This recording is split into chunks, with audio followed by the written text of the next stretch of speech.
Hey, good morning, everybody. Welcome to DIY Corner. Another fix-it project. So we're going to work on a Norelco shaver, hair cutter, whatever you want to call it. So right now, flipping the switch, I get nothing.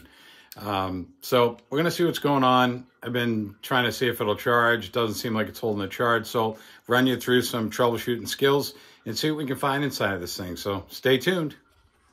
Okay, so the first thing I want to do is, I've already attached my power adapter here, plugs in, flip the switch. I'm getting nothing. So we're going to pop this baby apart.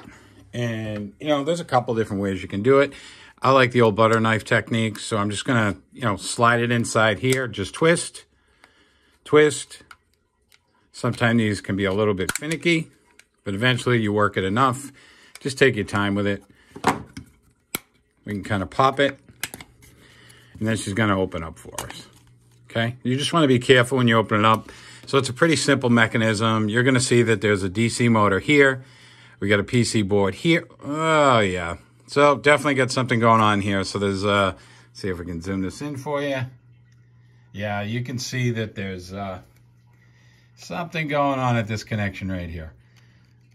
Yeah, so that's a trace that should have continuity between the pin I'm on here and the pin I'm on here. But I'm going to run you through the steps to troubleshoot this just to see if it's your battery. In this case, it's probably a 1.5 volt rechargeable. I've got my PC board here that's going to accept that charger just by plugging it in at this location here. So let me get some things set up and then we'll take a look at that. Okay, so I have my voltmeter set up. I've got my charger plugged in. So basically what I'm going to do is I'm going to get my lead internally inside of this center pin. You really don't want to short the inner pin here, again, where I'm going into in the outer pin. But if you're hitting the voltmeter, you should understand that principle anyway. So we're just going to touch the two. Right now I'm not making a very good connection, or I don't have an output, but we're going to keep playing with this. Eventually we'll see what we can do. And we should see a reading on our voltmeter. Yeah, it's a little finicky in there. May have to get like a paper clip or some kind of pin. We'll throw it on the table here. Try this a little differently. She's being finicky on me. Yeah, I know it's there. There we go. So we got about 7 volts. So we're good. We're going to move on to the next step. Okay, so as you can see, I've attached my adapter here. And on the back of this board, you'll notice there's a black and a white wire, these two right here. So it doesn't matter to me at this moment in time which polarity is which for now. I just want to check to see if there's an output on this white and this black wire. So we're just going to flip this board over. I'm going to grab my voltage across these two pins, that pin there, and then the second pin right here.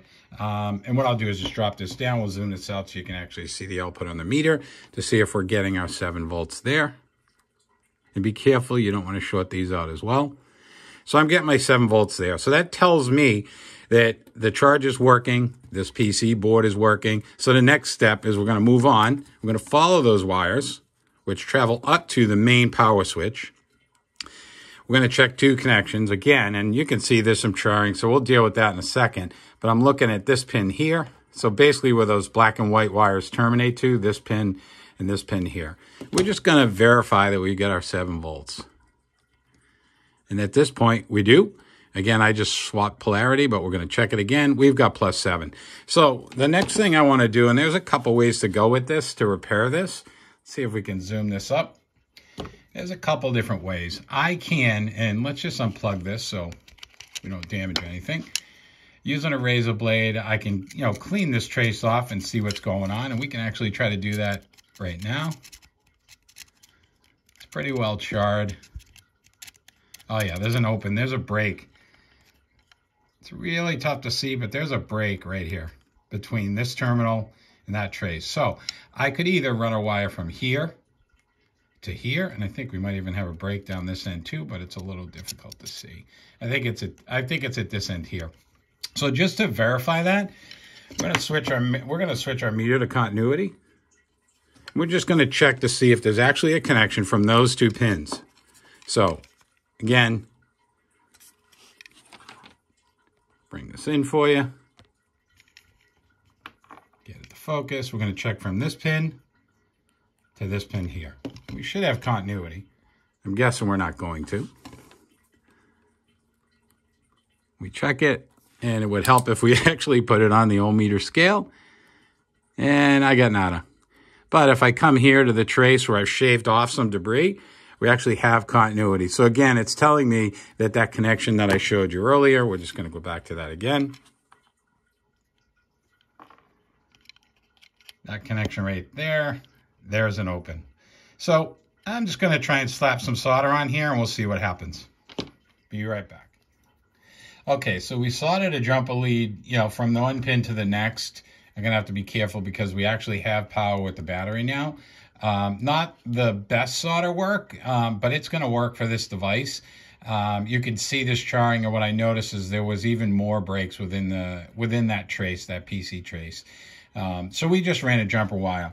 So a magic moment. Let's see if this thing's going to fire up. You're not going to get, any kind of shock. This is really, really low current, really, really low voltage. So don't worry about touching the back of the board. And there you go. It's working. So we're going to slap this thing back together again. I'm going to test it out and see what happens. All right, so we got her back together again. Yeah, there's some hack marks here, but like I said, this I only use it, so it's not a big deal for me. She's working. I can cut my hair again. I don't do a very good job, but it is what it is. One thing I noticed that when this thing doesn't make a really good connection, you're going to notice the LED goes out. So one thing I did notice is because of that trace failure internally, this light was very intermittent. And then after it was repaired, you notice the LEDs actually staying on pretty constant. If you do see intermittent connections, it could be, this particular connection here, and you could resolder those connections that I showed you earlier on. Or it could just be a broken trace like we found. Anywho, hopefully this helps somebody out there. Hey, do me a favor. If you can hit the subscribe button, that would be awesome. Check out my channel. I got some other videos. And I'll keep plugging along. If there's something you want to see that I haven't done, I've got a limited number of videos right now, but if there's something else, just let me know and I'll see what I can do for you. Till then, guys, have a great day. This is DIY Corner. Tuning off.